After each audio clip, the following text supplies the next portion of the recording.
we find ourselves in the studio again, and it's been a couple of weeks since I got back from Tasmania. It has. Beautiful. It was. Apple Isle. Is that right? There were apples. In fact, I went to a distillery that had 150 cider apple trees. Oh, nice.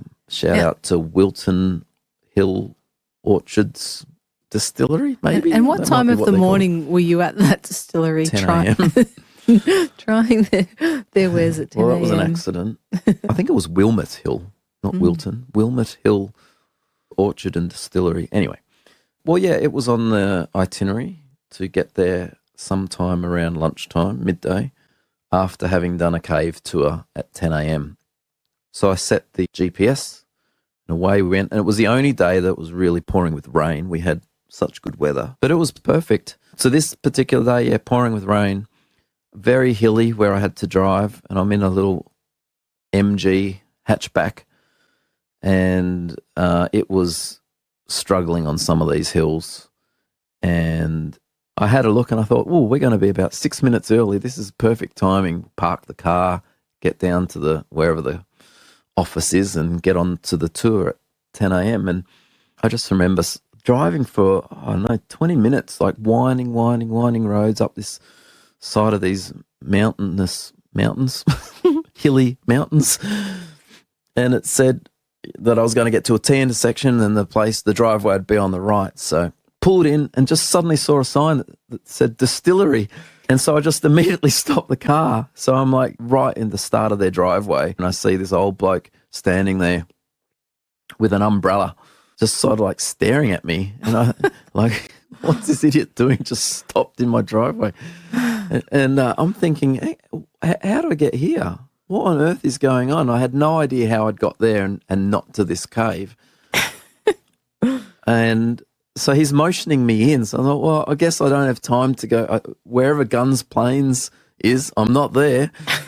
And, yeah, I think he was wrapped. He opened at 10 o'clock and I was there at 5 to 10. So hang on. You were in control of the vehicle. Yeah. You were navigating. Yeah, I was being spontaneous. No, you weren't. You just wouldn't put the wrong address in, I think. I don't know, but I spent the next hour tasting. I think I tasted 4 gins, some ciders, some ports, some whiskey that actually wasn't even for sale. It was his own personal whiskey. He was just happy to have a brandy. drinking There buddy. were some other things that had different names because you can't call them their French names anymore. Right. Yeah, at that point, our son had, about 10 minutes into the whole thing, I think he'd gone back and sat in the car. I told him I'd buy a gin for us to open together on his 18th. And then completely forgot about that in all the tasting and ended up buying a very expensive but nice bottle of port. Yeah. Well, it's actually probably reasonably priced, actually, but a very nice bottle of cherry port for us to enjoy. So hang on. So he hasn't been given the opportunity to go in the cave. Then he's come and watched you taste a whole lot of There was a dog gins. there called Jet that I had to keep kicking a tennis ball for because it was a border collie, kept collecting the ball, bringing it back to my feet. In fact, I just about rolled my ankle about 6 times, stepping on the ball, not realising it was there. I think what happened was I put in Guns Plains Caves into the GPS the night before. Yeah. It said it would take about 50 minutes. The next morning, I thought I would put in Wilmot Distillery because basically we were on our way back to Launceston. There was like 3 spots I wanted to hit on the way. So I think that's what happened. Somewhere in that, I've said okay to the distillery rather than the cave. But we still got there. We just went back. Yeah. Just We had unexpectedly arrived. I had to go through that mountain again to get back to it. Well, there you go. So, yeah, we still did it. The whole day worked out all right. It's just that I had a lot of alcohol at 10 a.m. I said to the guy, you realise I've got to drive? And he's like, oh, no, yeah, you'll be right. You haven't even had a shot yet. And I thought, I'm pretty sure I've had a shot. So I can highly recommend that place. And Tasmania was great. let's get on with the show.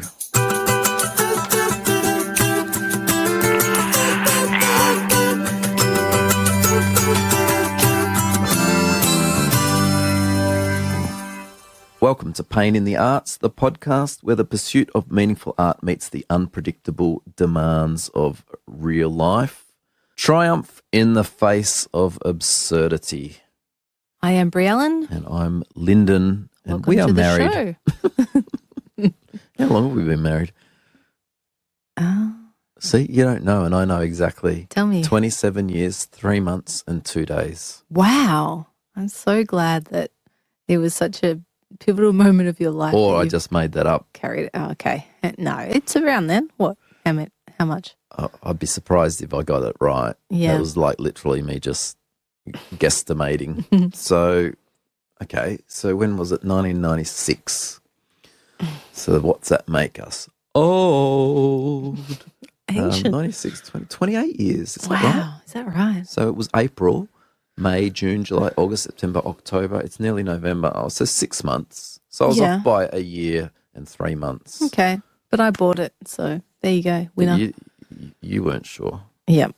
There was a day where we probably knew, and then I think you get to, what do you get to? 20 years, and you just go,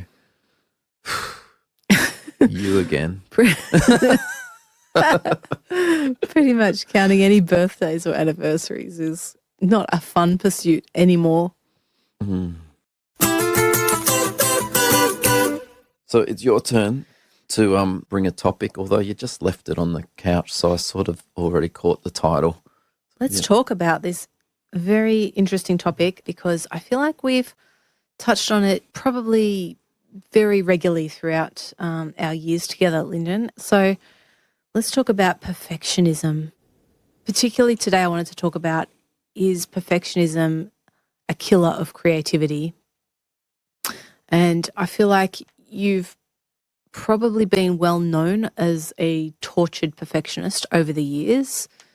Well known by like 3 people. Well, we've talked about it, as I said, and yeah, I think in many of the things that you've done, your standards are so high with things that it comes across like perfectionism. But whether it is or not, let's talk about that. And maybe, how do you feel about it? Do you think that does show up as perfectionism for you, that your standards and your wanting things to be amazing? Is it perfectionism? Well, I don't think it can be just such a broad stroke like that. It's something more nuanced than just whether I operate as a perfectionist. So, yeah. Okay, yeah. Yeah, it's interesting because I feel like perfectionism is probably, when we're talking about that, we're talking more about how it shows up in the process rather than the actual end result, because I think you always want the end result to be amazing, perfect, if you will, but you want it to be something exceptional. So I think perfectionism is possibly more about the mindset of how to get to that point and how satisfied you are with the end result as opposed to the actual result of it. And I mean, I think, I feel like we probably both have elements of being perfectionists in our character. And maybe when I'm thinking about yours or observing yours, I definitely feel like there's many usually one-sided conversations about like music gear, and you kind of sit me down and say, oh, listen to this. I've recorded this piece of music. It's got all these different things. I've brought in all these instruments, and then I applied this piece of thing, I don't know, like a plug-in or I did this with the mixing of it, and now of course we've got to keep in mind that the mastering is going to change things, and all of these things, like many details that are over my head or certainly not within my wheelhouse. And that focus, I'm not going to say obsession, but certainly like laser-like focus that you have for every single element of the music. I feel like it's certainly, I guess, perfectionist in you wanting it to be an amazing thing, but I don't know that I'm labeling it quite correctly in you being a perfectionist. So, yeah, that's why I wanted to have the conversation and, wanted to sort of dig into this idea of, is perfectionism one thing and the pursuit of excellence another? Do they cross over? Where do those boundary lines lie? When I think about my own, I guess, tendencies towards perfectionism and how it gets in the way of my creativity, I think I have had in the past and probably still do and have to fight against it. My tendency is to try to create perfect conditions before I even start anything. And what that might mean for me is like getting through my extensive to-do list, having the house kind of clean and organised, knowing that all my work is up to date, knowing what's going to be for dinner. And I think it comes from a bit of a fear that I'm going to lose myself in the work. And then when I re-emerge, it's going to be chaos everywhere within, I guess, my realms of responsibility with my work or my kids being, I won't have picked them up or I won't have thought about dinner. It'll be like 8:00 and that sort of thing. So I think the idea of all hell breaking loose because I've indulged myself in the creative process, I think that's been an ongoing thing for me to have to get over and to try to combat. So yeah, that the idea of perfect conditions outside of the creativity so that I'm allowed to be creative, I think has been one element of perfectionism that has certainly held me back. Well, I mean, I don't even know if that's perfectionism. I wouldn't even think what you just described then is perfectionism. I think it's probably more to do with having certain responsibilities for such a long time that things become a bit ingrained, like the well-worn sort of neural paths of running a family and a home and so on, that you probably, as you put it, indulge yourself more. And what's the worst that would happen is someone doesn't get picked up. I'm just thinking of that video that's going around on the internet of Justin, someone. I think he's doing a podcast with his daughter, and he does the whole introduction, and his vibe is all up tempo, and then she doesn't say anything. He's like, "Is your internet down?" And she's like, "No." And then he just starts this little rant about how he's just sick of parenting. He's been doing it for 25 years, and he's over it. And so, yeah, I think in a way, like what you're describing is, if you do anything for long enough, a good habit, a bad habit, whatever it is, it's that whole idea of it that something becomes second nature. So I think what you're describing is a real thing. I don't think that's perfectionism though. Mm. And which is probably my point, is I think perfectionism is a word that people throw around. And also I've found, and this might not be true, this might be my own bias, but on the whole, I've found that people that throw that word around are less inclined to be thorough with things, which is also not a bad thing. So near enough is good enough, detail doesn't matter, all that kind of stuff. And I think a lot of the times there are people that sort of operate that way by default. There's actually like a lot of positives in doing things that way. Mm. And there's a lot of positives in doing things with attention to detail and wanting to get it right. And I've just found in group settings sometimes that's frowned upon, or it's like if you're like that, it can be seen to be sort of holding up spontaneity or holding up the way that the pack want to go and do something. So I think there's positives definitely on both sides, but it seems to me that the word gets thrown around a bit, and often by people that are more sort of maybe spontaneous or think that stuff doesn't matter even. So right. It's more used like a dirty word, like, oh, this guy's a perfectionist. Yeah, I definitely have traits of perfectionism, but I also think that word is misused and completely misunderstood in terms of certainly where I'm at when I'm doing things. And just because someone doesn't understand the nuances of something doesn't mean that if I'm talking about it that I'm a perfectionist either.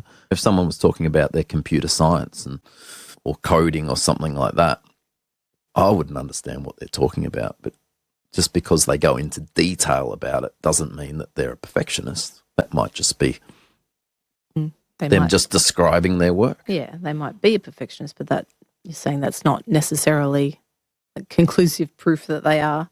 Well, they might not be a perfectionist. They might not be. They might be the tardiest programmer out there selling their wares on Fiverr. I don't know. Yeah. And I think for me, if I'm ever explaining something and I can see your eyes glaze over or friends' eyes glaze over, I'm not explaining it because I think it's interesting or because I think anyone wants to hear it. I'm just getting it out of my head. Yeah, which I understand, which is why I sit and listen. When anyone is creating something, a lot of the time they're doing it on their own. And if you're doing it right, you get caught up in your own world. So I think if I walk out of the studio, you're probably the first person I'm going to see. I'm just the first body you encounter. I probably wouldn't, like if I went further, if I went out the front door and the first person I saw was the postman, I probably wouldn't tell them. But if it was someone I knew, yeah, I'd probably tell them and they would get the ear bashing that you would normally get. I'm not telling them for them.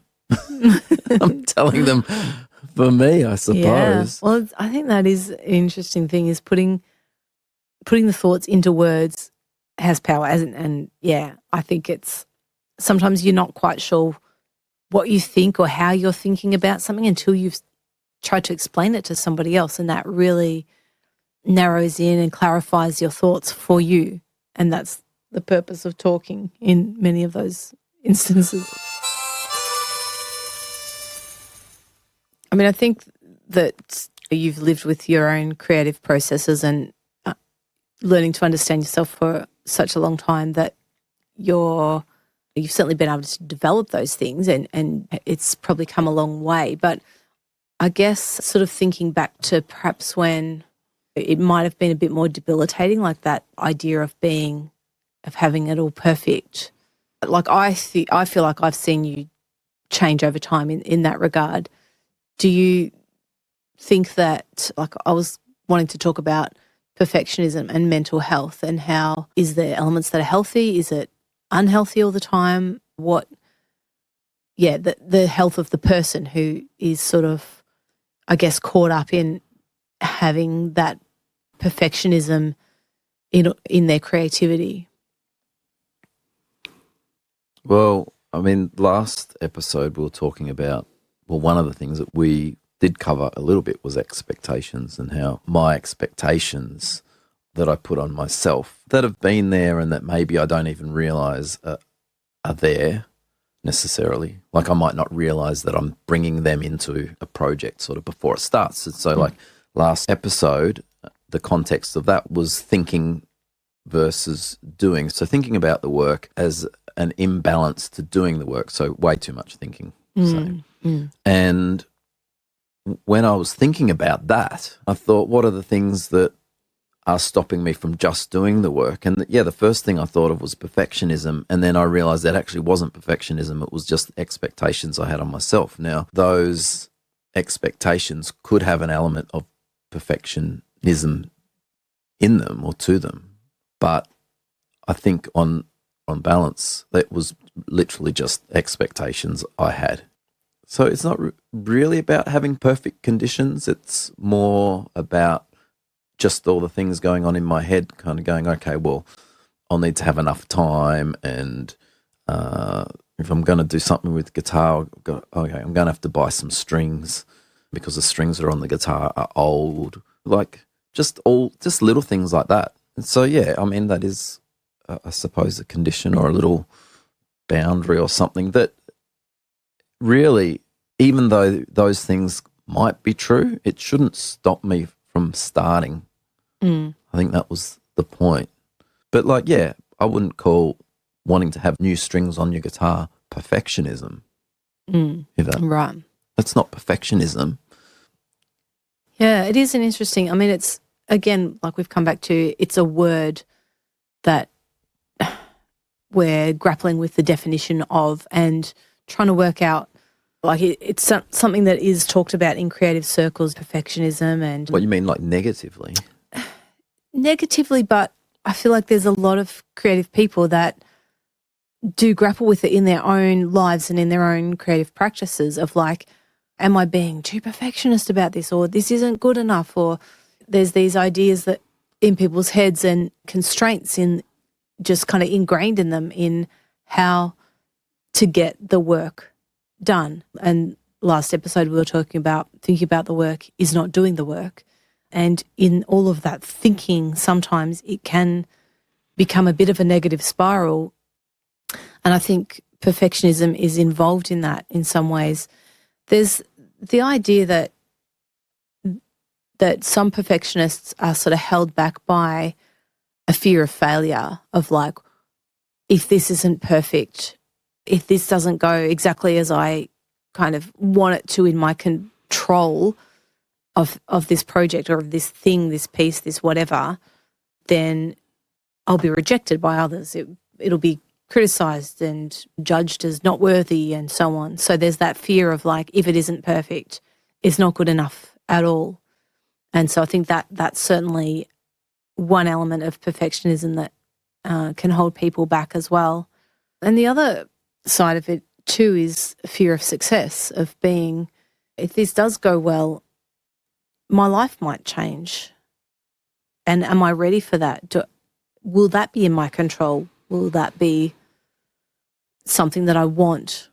And it's a complete unknown. And so it's much more comfortable to not change. So I think there's ideas around perfectionism of like, what if this work doesn't work out? What if this does work out? And the consequences of both, I suppose. So there's a lot of fear and worry, I think, and that in terms of mental health, if we're talking about perfectionism and mental health, those things can be very debilitating in a person's life and in them being able to be free in creating, the thing that they're sort of dreaming about and trying to achieve. Yeah, and it can absolutely be a real negative impact in their general mental health. Well, so I think maybe the better question is, when is perfectionism a bad thing? Yeah. Well, we will get onto that. But yeah, I think in the generally talking about, is perfectionism healthy?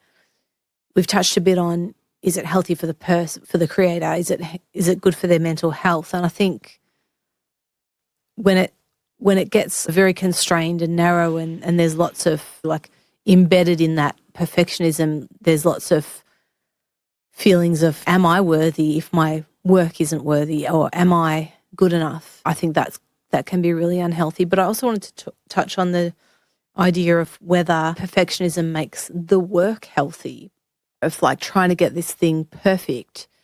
Is it good for the work or isn't it? And I think the answer can be, yes, it can be really good for the work, but also sometimes no.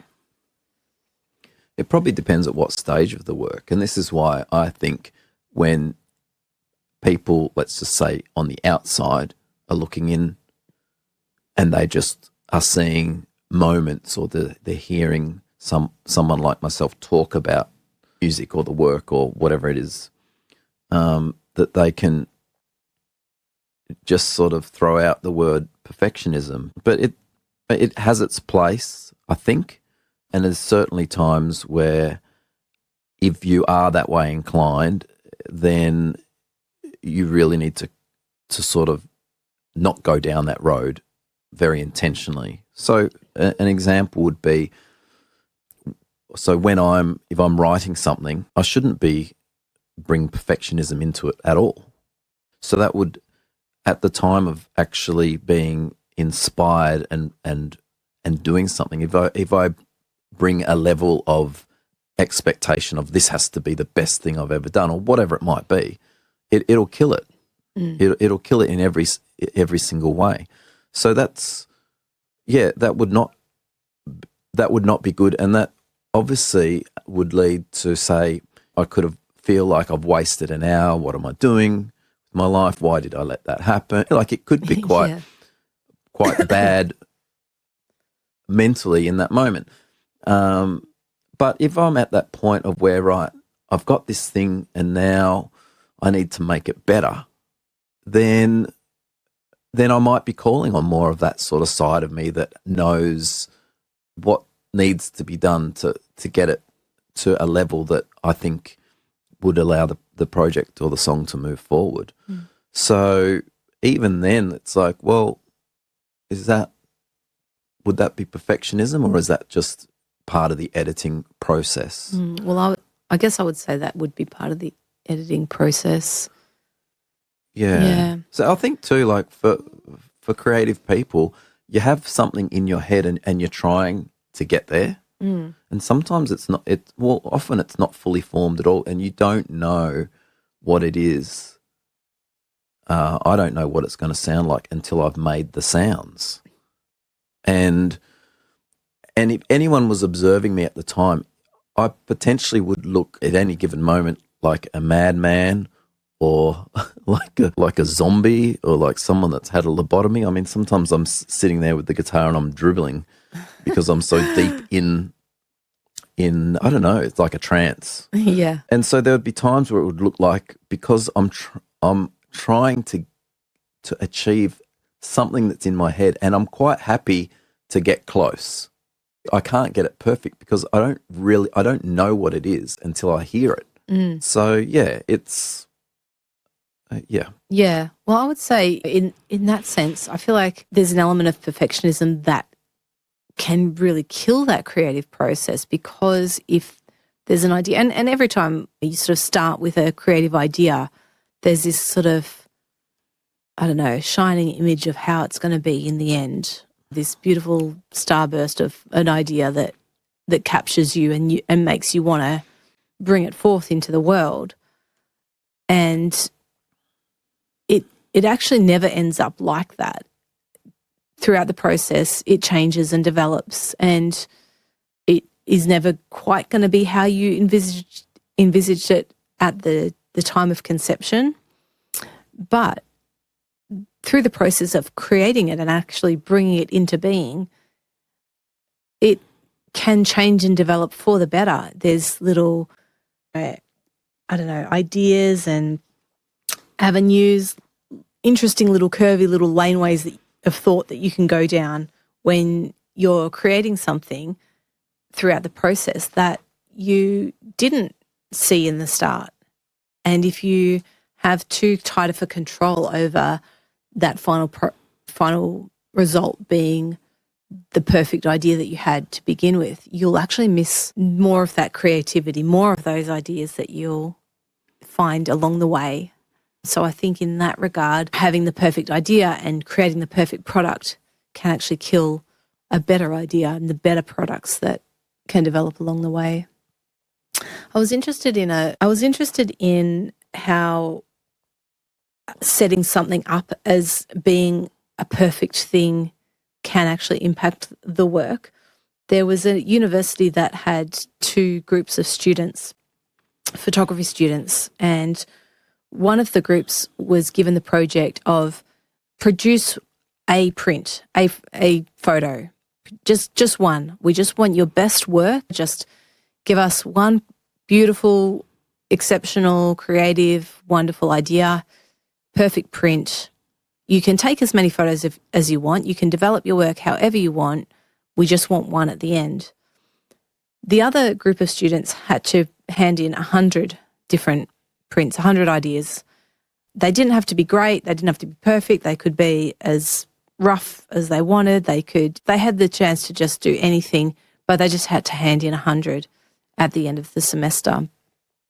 And interestingly enough, it was the group that had to hand in the 100 that came out with much, much better quality photos, better ideas, better compositions, better quality print in the end. And it was like, why is that? Like, if you could just focus on the one idea and you had all that time and all that energy to expend on one thing, surely you could get that better than if you had this kind of crunch of getting so much work done and handed in. And so I think the professors at the university sort of realised that what was happening was that when you have to kind of go, oh, just got to get so much done, just got to hand in these 100 things, you get all your first ideas out and done quickly, and then you've got to dig a bit deeper for the next level of ideas. And then when you're out of all the ideas, you've taken all the photos you can think of and you've done all the compositions and all that, it's then when you've really got to dig even deeper that those creative muscles get stronger and you are able to find something within you that you actually didn't realise was there before. So they were able to really come up with some different creative ideas that they wouldn't have reached for first out of their own kind of creative toolkit, I guess.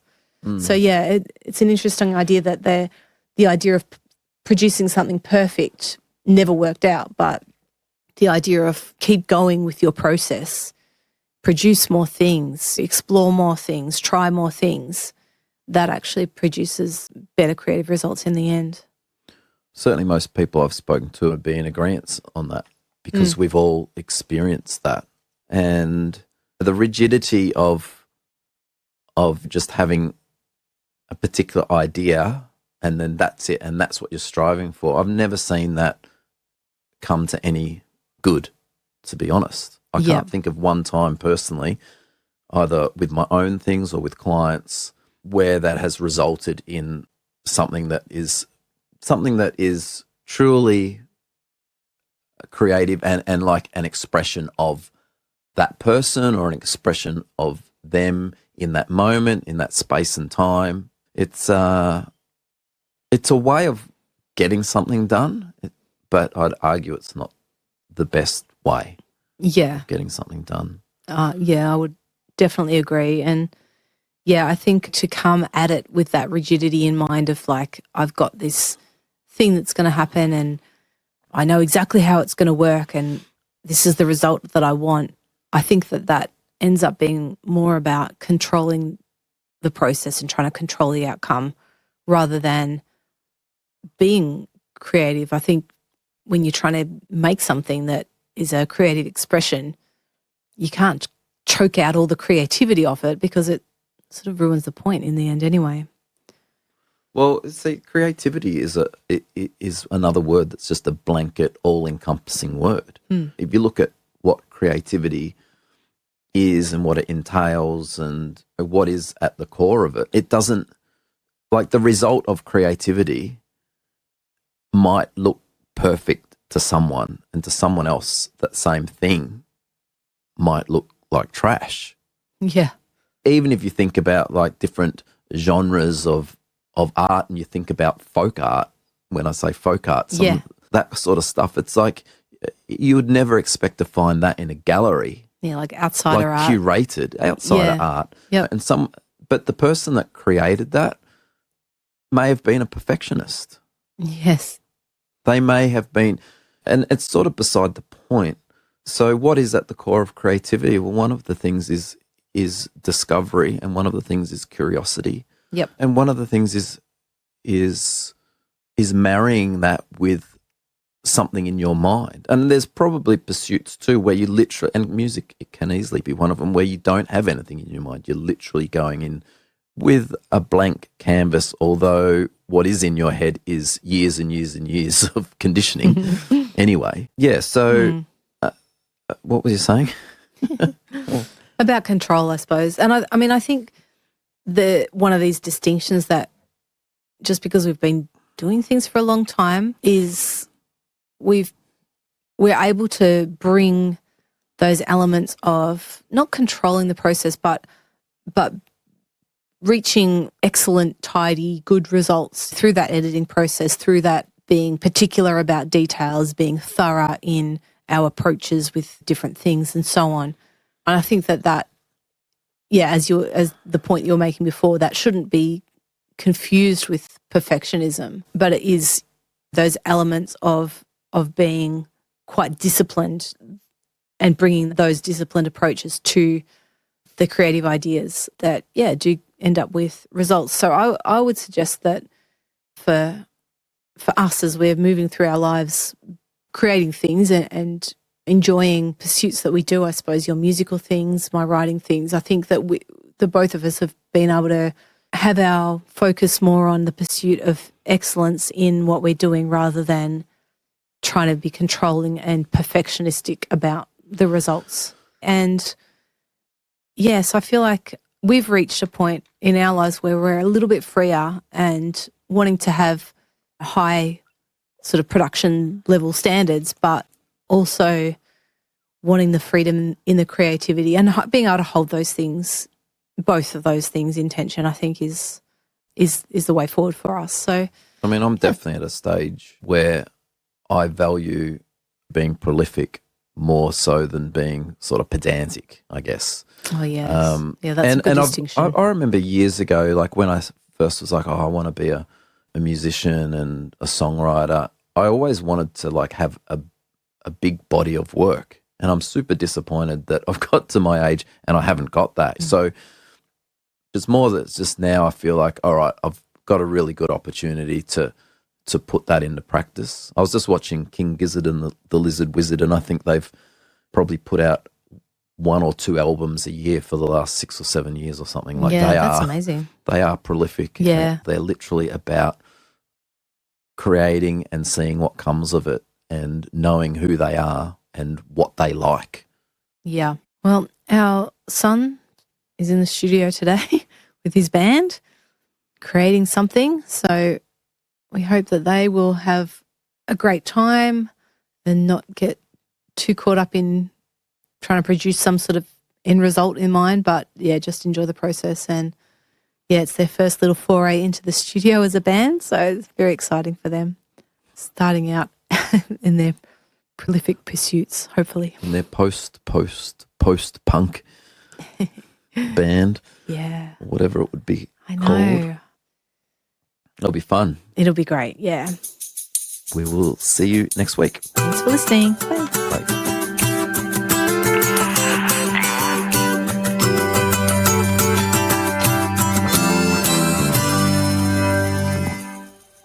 Thanks for listening to the show. You can support us on patreon.com.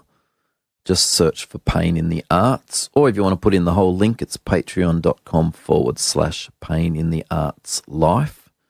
Of course, you can follow our show on your favourite podcast platform or app.